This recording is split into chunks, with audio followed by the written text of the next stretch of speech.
Welcome to Sikshatra. In previous class, we have discussed about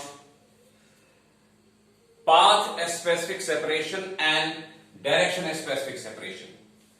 As a result of path-specific separation, we get distance, and as a result of direction-specific separation between initial and final position, we get displacement. And with the passing instants of time, we get an interval of time. So as a whole, we get three things: path-specific separation expressed in terms of path length, direction-specific separation expressed in terms of displacement, and time interval. So let's start.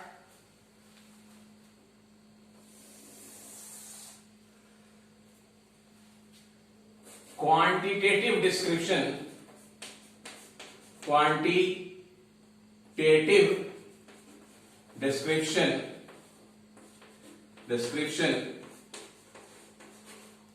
motion.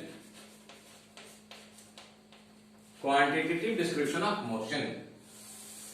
What does it really mean? Quantitative description of motion means how fast or how slow a body or a particle is moving. How fast, how slow a particle or body is moving. This is quantitative description of motion.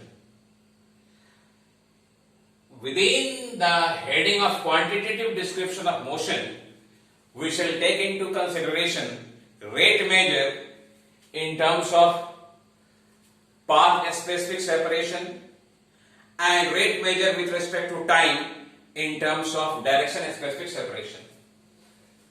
So let's start here.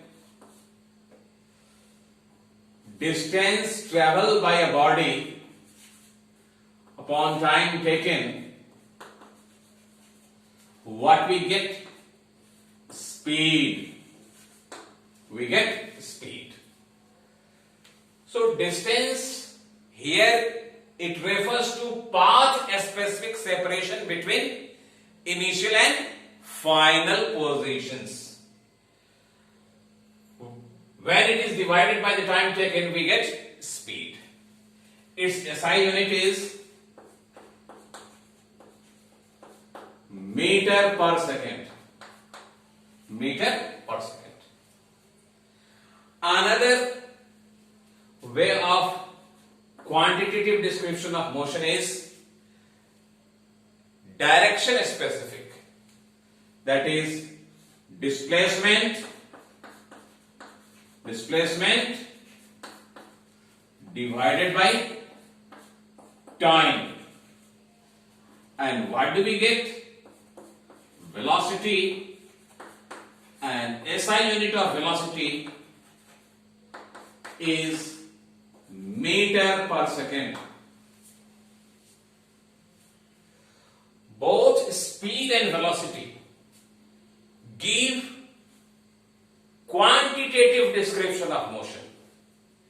A speed gives path-specific quantitative description of motion, whereas displacement gives direction-specific quantitative measure of separation. So one by one we shall take into consideration understanding speed. Understanding speed.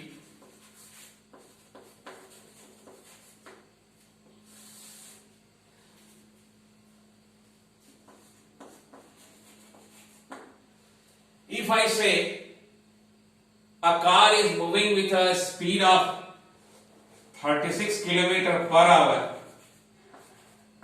what does it mean? It means in 1 hour it covers a distance of 36 km. Here in this quantitative description of motion,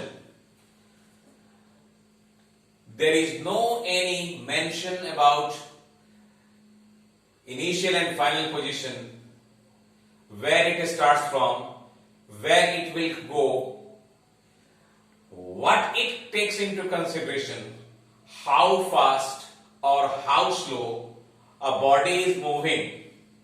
It does not consider anything about direction. If I say a speed of 60 km per hour, it means the body covers a distance of 60 km in 1 hour. So if we compare this to the speed of 60 km per hour is obviously more than the speed of 36 km per hour. In this quantitative approach of discussion, we do not take into consideration the concept of direction, where the body starts from, where the body is heading towards, nothing like such. Just we take into consideration how fast a body is moving, how slow a body is moving. So this is the totality of information carried by the concept of speed. Now let us take into consideration understanding velocity. Understanding velocity. Without going into the abstract of discussion, we can take into consideration of an example. Suppose a pilot is flying. The plane is flying at a speed of 600 km per hour. 600 km per hour. The pilot communicates with the control tower, and you have to take into consideration how the pilot can communicate with the control tower. 600 km per hour. So here nothing is mentioned in which direction the plane is heading, plane is flying. So to make it explicitly clear, the pilot communicates to the control tower 600 km per hour at 30 degree north of east.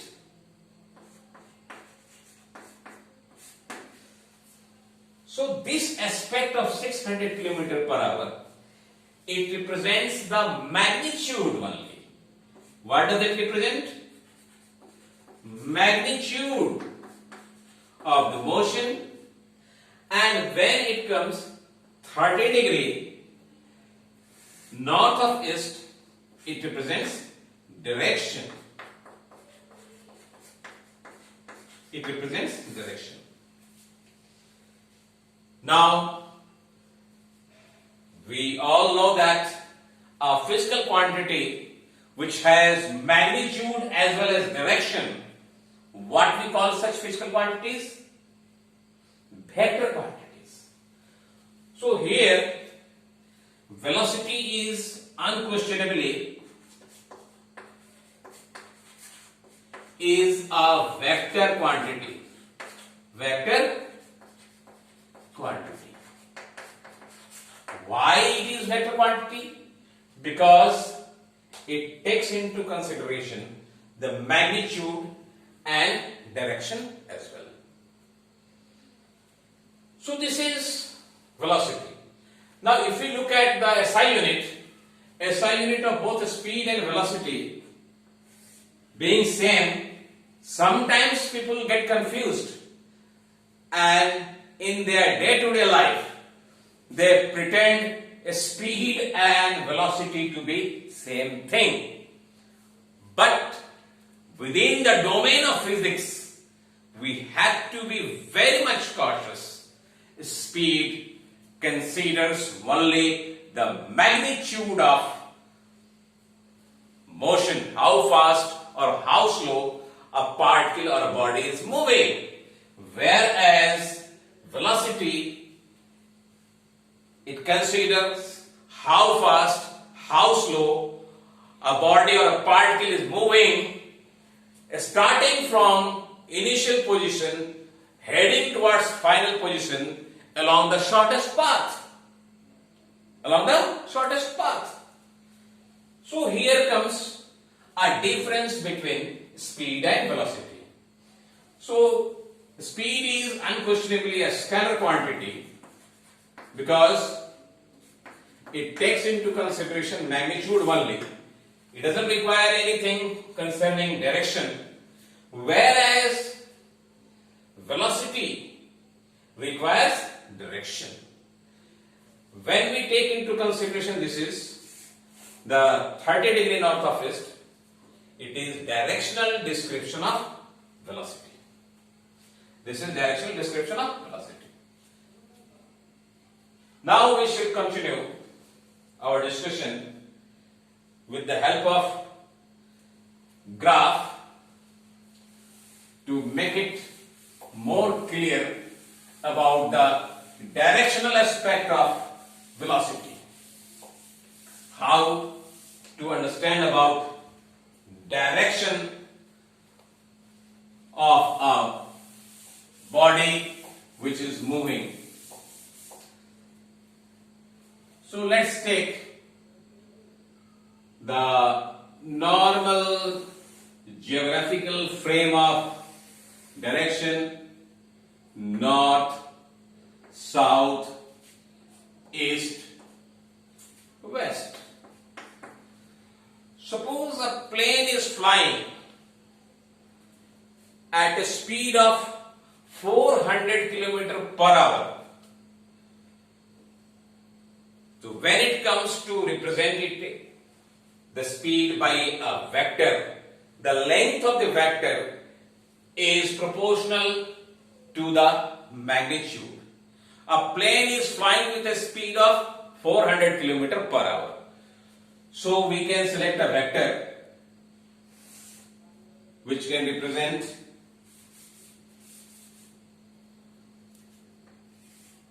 or which can be proportional to the magnitude. Say it is 400 km per hour. And what about direction? 30 degree. 30 degree. Here you can take the case of an aircraft. An aircraft.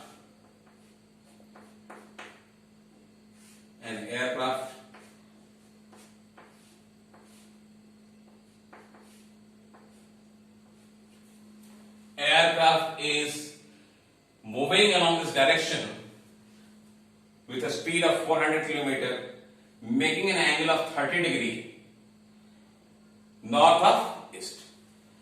So how to give the directional description of velocity? So when we give the directional description of velocity, we say 400 kilometer per hour at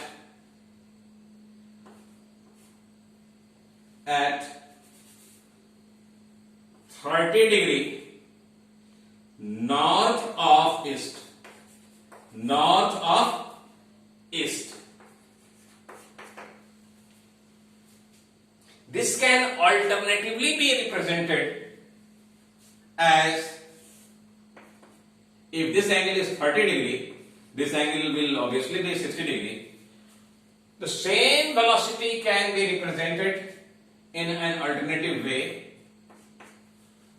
Let's see. It can be represented as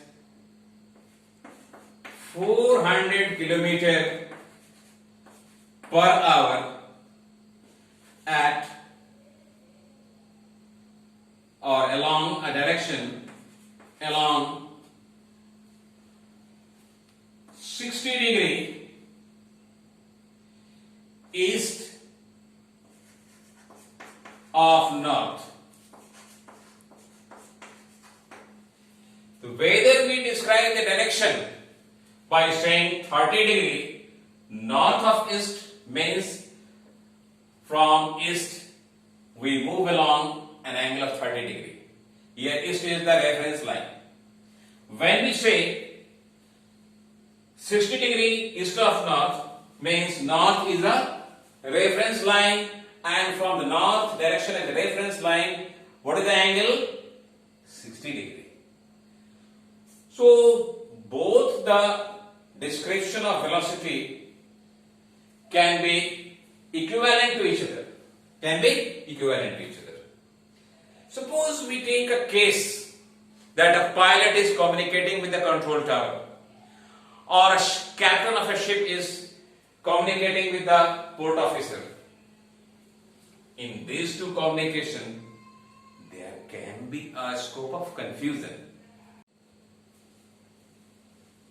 So in case of conventional concept of direction or geographical concept of direction, there is some space left for confusion, especially while communicating. There is enough space for confusion. 400 km per hour along 60 degree east of north. This is same, or this is equivalent to saying 400 km per hour at 30 degree north of east. So in such case, there can be a confusion while communicating direction from a pilot to the control tower, from the captain of a ship to the port authorities. To avoid such confusion, the concept of bearing is taken into account. So in bearing there is only one reference line directed exactly along north direction. So this line is a reference line, and if anything goes along east, it represents a bearing of 90 degree. If it is along south direction, it represents a bearing of 180 degree. If the direction is along west, it is represented by a bearing of 270 degree. So starting with a single reference line, there is no any confusion left. So let's take some examples which can make the concept of directional representation of velocity in terms of bearing. Suppose a plane is flying exactly along north-south direction. So this is the direction along which the plane is flying.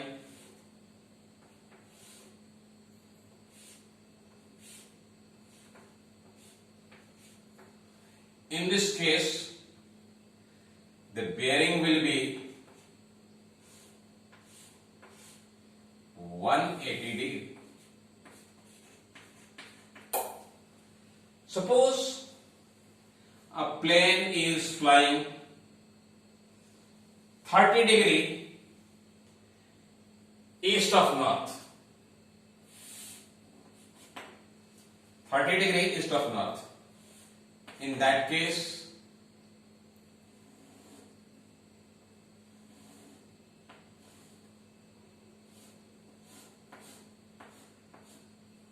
the bearing will be 30 degree. 30 degree. Suppose we can write the directional inclusion of velocity here. It is 400 km per hour along 180 degree bearing. 180 degree, or at a bearing 180 degree. At a bearing 180 degree. At a bearing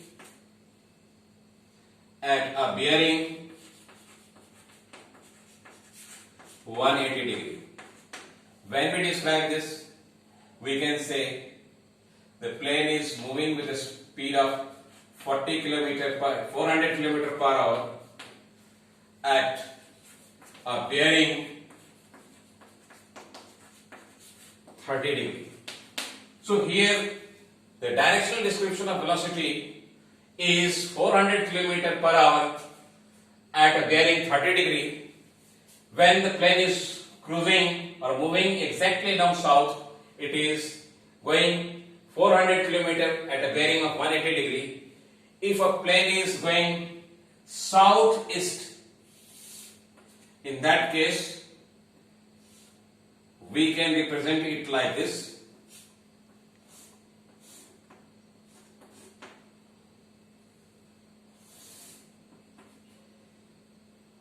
A bearing of 135 degree. So here the same plane, if it is going along the southeast direction, it will be 400 km per hour at a bearing